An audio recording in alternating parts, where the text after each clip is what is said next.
تفتكر ليه انت مش مبسوط في حياتك؟ ليه دايما في حاجز ما بينك وبين الانبساط؟ هقولك ليه.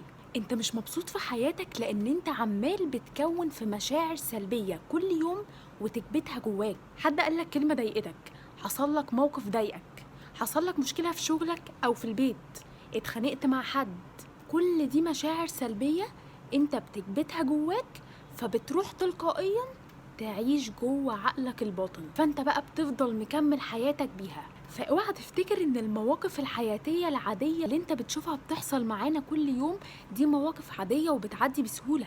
لا، انت عقلك بيستوعبها بشكل تاني وبيخزن كل موقف في مكانه الطبيعي على حسب انت عرفت تتعامل معاه ولا لا.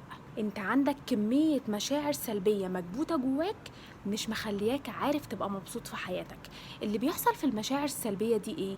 ان انت على مدار الايام اللي انت عايش فيها حياتك هتلاقي ان المشاعر السلبية دي بتطلع واحدة واحدة لما بتيجي فرصتها. يعني صحيت النهاردة الصبح لقيت ان في حاجة بسيطة حصلت، رحت اتضايقت مضايقة كبيرة جدا قصادها، فانت كده تأكد انك بتخرج مشاعر سلبية من اللي مدفونة جواك من الأول. وهكذا بقى بتفضل تطلعها شوية شوية مع كل موقف يحصل، وبتكون عليها تاني مع المواقف اللي بتحصل جديدة. انت لو حد جاي يسلم عليك ممكن تلاقي نفسك عيطت، فده موقف من المواقف اللي انت بتخرج فيه مشاعر سلبية مكبوتة جواك لا إراديا. هو ده اللي بيمنع انك تكون مبسوط في حياتك. فالحل هنا ان اي موقف سلبي يحصل لك ما تهربش منه ولا تكبته جواك، حاول دايما انك تواجهه في نفس الوقت اللي بيحصل فيه. حتى لو انت فكرت ان انت تأجل الموضوع، ارجع واجه الموضوع في الوقت المناسب ليك.